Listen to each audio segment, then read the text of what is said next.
Olá, amigos e amigas, tudo bem com você? Nesta segunda-feira, dia 3 de novembro de 2025, o penúltimo mês do ano começou, hein? Já pensou? Pensa um ano que voou. Sexta-feira, já explicando, não pude fazer o resumo por uma questão técnica, teve um problema aqui na gravação, acabei não conseguindo fazer. Mas aí, vamos lá, vamos continuar, a vida que segue. Olha só, vou passar então uma informação que eu ia colocar na sexta e não deu. O presidente do Congresso, Davi Alcolumbre, defendeu a chapa, o trio, né, do junto de PL e União Brasil. A Dorinha governadora, Eduardo Gomes do PL para senador e o Gaguinho do União Brasil para senador, ou seja, a Dorinha também do União Brasil, e tá aí, então, consolidando essa chapa, né, que se formou aí a fórceps, né? Depois do Gomes ensaboado, corria para cá, corria para lá, mas aí acabou fechando aí, tá com a Dorinha e o Gaguinho, e a única candidatura assim mais consolidada, mais pronta para 2026, né? E vamos estar acompanhando aqui com vocês. E o Gaguinho também, né, tem apoio da cúpula, da cúpula nacional, o Gomes nem se fala, ele que é candidato à reeleição, então já é uma chapa bem consolidada, vamos ver se vai virar. Logicamente que essa consolidação desse apoio passa pela situação do governador afastado Vanderlei Barbosa. Eu penso que se, por exemplo, tivesse um retorno do Vanderlei, essa chapa poderia ter uma situação diferente, quer dizer, o Gomes, por exemplo, poderia ter outra postura, mas neste momento, neste cenário, e permanecendo esse cenário, eu acredito que essa chapa aqui é bastante consolidada, dificilmente vai mudar para o ano que vem, tá bom? Bom, o técnico de futebol, empresário do Tocantins aí, o Luxemburgo, Vanderlei Luxemburgo, ele recusou um convite para assumir um cargo diretivo na Portuguesa, lá em São Paulo, porque quer disputar o Senado pelo Tocantins, né? Ele recebeu, isso foi anunciado pelo canal ESPN, e ele recebeu o convite, então, para trabalhar na Portuguesa, né? Mas decidiu que não, decidiu que vai ficar de fora, porque a prioridade dele agora é a disputa pelo Senado no ano que vem. Vamos ver como o Luxemburgo, que é filiado ao Podemos, vai se encaixar nessas candidaturas que estão colocadas, né? Nós temos de um lado, então, como eu acabei de falar, Dorinha, Gomes e Gaguinho. Do outro lado, nós vamos ter o Laurez, e aí vai ter, logicamente, seus dois candidatos a senador, que vamos ver quem é. Neste momento, um deles caminha para ser o Vicentinho Júnior, e depois temos as candidaturas, uma possibilidade de candidatura alternativa, como do Alexandre Guimarães, e outras candidaturas, digamos, menos competitivas, mas que podem estar, uma do PT, que hoje parece que já é menos provável, porque o PT está se aproximando, de alguma forma, me parece que pode caminhar com o governo Laurez. Isso é uma tendência, pode ocorrer ou não, mas vamos ver o que vai acontecer. Como eu já disse, eles não gostam que fala, mas internamente então pega para capar. E aí vamos ver o que vai virar. Por exemplo, o Paulo Mourão tem convite para participar do governo, ele nega, mas a informação do próprio PT que ele tem, inclusive diz que ele foi conversar com o Nili, os dois tiveram até uma discussão sobre essa questão, por causa do convite que o PT, que ele teria recebido do Laurez para compor o governo. Enfim, e tem vários membros do PT no governo, tem bastante gente. O que me disseram é que na Secretaria da Igualdade Racial, na Secretaria dos Povos Originários, tem gente do PT lá também, tá bom? E é isso, vamos estar acompanhando para ver como que o Vanderlei Luxemburgo vai se enquadrar. Informação que eu trouxe na sexta-feira, que já são 5 os pedidos de impeachment contra o governador afastado Vanderlei Barbosa na Assembleia, que os dois últimos foram protocolados na terça-feira da semana passada. Então, são os dois primeiros do Carlos Amasta, o vereador de Palmas, Carlos Amasta.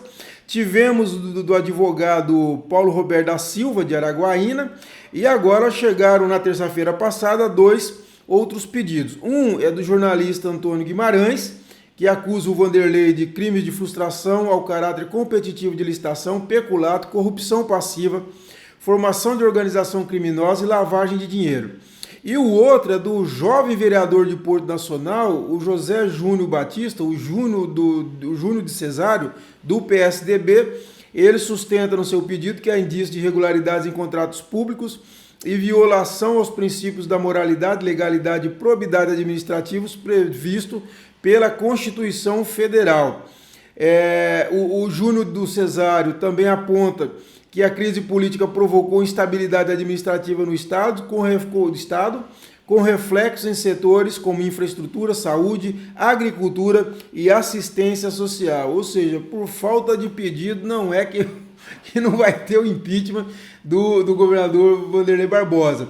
Agora, como eu disse, né, tem aquela queda de braço, né, eu já disse aqui internamente, que os defensores passa pela Assembleia, passa a mão principalmente do presidente da Assembleia, o Amélio Caires, que não deseja isso, que pretende aguardar o julgamento desse agravo do governador Wanderlei, e depois a ideia seria conversar com o Wanderlei, tentar uma renúncia do cargo, que ele faça uma renúncia do cargo, para evitar o impeachment, que é desgastante tanto para a Assembleia como para o próprio Wanderlei.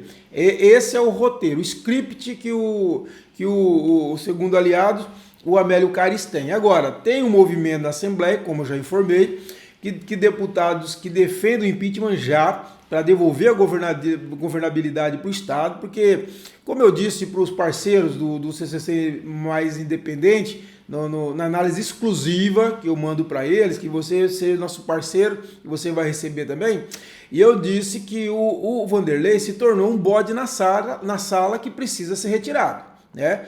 Por quê? Porque está atrapalhando o Estado, há um problema de segurança política, jurídica, econômica, e é muito grave. E aí tem esse movimento na Assembleia para fazer o impeachment. Só que para o Amélio, demover o Amélio da posição de aguardar o agravo de instrumento, eles terão que apresentar 16 assinaturas. O que me dizem que eles têm 11, e eu já expliquei aqui. Outros quatro são do grupo da Dorinha, né? Jana de Jair, Wanda e o Newton Franco. E os outros são mais ou menos 7 do grupo do próprio Wanderlei. Então, provavelmente, como dizem que os votos da Dorinha não vão para o impeachment, porque é interessante, esse grupo defende que a volta do Wanderlei para a própria Dorinha ganhar mais musculatura ainda, então eles não têm interesse em assinar. Então esses votos, essas assinaturas teriam que sair desse grupo, uma deserção nesse grupo do próprio Wanderlei, né? Como ocorreu, diga-se, naquele episódio da votação do empréstimo, que o Léo Barbosa pilotou lá um tratoraço para tentar esvaziar a sessão de votação do empréstimo de 1,7 bilhão junto ao Banco do Brasil, não deu conta, e quem garantiu esse empréstimo foram deputados dos mais aliados ao próprio Wanderlei. Então, a única esperança deles conseguir esses 16 é com esse grupo do Wanderlei. Nós vamos estar acompanhando e trazendo para vocês aqui para ver se realmente vai se confirmar. Uma boa informação aqui, ó. A governadoria reduziu gastos com locação de veículos em 35% e prevê uma economia de 2,1 milhões de reais por ano. Interessante. Tem que enxugar. Nós temos muita gordura aí que dá para enxugar. Eu lembro que o governo Carles, que conseguiu fazer enxugamento grande e reenquadrar o Estado à lei de responsabilidade fiscal, fez um enorme enxugamento também de veículos, inclusive com um controle muito rigoroso na época do uso de veículos, uso de celulares. Então, assim, isso é muito importante, tá bom? Para que você parece que é coisa pequena, mas não é coisa pequena. Vai tirando aqui, tirando ali, vai virar grande. Lembrando que, segundo o próprio governo, segundo o secretário de Planejamento e Orçamento, o Ronaldo Dimas, há um déficit para fechar o ano de 150 milhões de reais. Há uma preocupação muito grande do governador Laurez na área da saúde, diz que tem um rombo lá, falta dinheiro para fechar as contas da saúde, então isso aqui é muito importante que seja feito, ok? Bom, pessoal, esse é o início da nossa semana, vamos ver o que vem por aí, né? Nós temos bastante coisa para ocorrer na semana, ainda não tem, muita gente me pergunta quando vai ocorrer o julgamento do agravo do Wanderlei, não há data ainda, pelo menos até esse momento. Vamos estar aguardando, assim que houver qualquer decisão, qualquer manifestação, alguma definição de data, nós traremos aqui para vocês, vamos comentar também sobre essa questão, ok? E mais uma vez, para fechar, não posso deixar de reforçar o convite do CCT Mais Independente, seja nosso parceiro, ajude a gente a construir o site mais independente, o site que em defesa totalmente da democracia, da nossa população e do Tocantins. Esteja com a gente, é um valor mínimo, a partir de R$15 apenas por mês, você ajuda a gente a construir um site de muita independência, cada vez mais, além do que já somos, porque não tenho compromisso com o seu ninguém, eu sempre digo que o nosso lado aqui é o seu e vai ser sempre, e eu preciso desse apoio pra gente, isso é muito importante. Parece que é um gasto desnecessário, não é. É você contribuir para a consolidação, para um veículo que contribui muito para a consolidação da democracia, para o desenvolvimento do Estado. Eu não tenho dúvida que nós temos esse papel, esse compromisso, e é de coração que nós fazemos isso, porque nós amamos esse Estado, queremos esse Estado cada vez maior, mais desenvolvido. Então apoie a gente, seja nosso parceiro, e nós estamos fazendo, como eu disse, uma análise exclusiva para os nossos parceiros e também um vídeo do resumo da semana exclusivo para os nossos parceiros, tá bom? Para doar na plataforma, você entra no Apoie, que está em azul, no alto do site, né, na direita, ou se você preferir pelo Pix, você tem as informações aqui abaixo desse vídeo, tá bom? Pessoal, obrigado mais uma vez, boa semana a todo mundo e até essa terça-feira.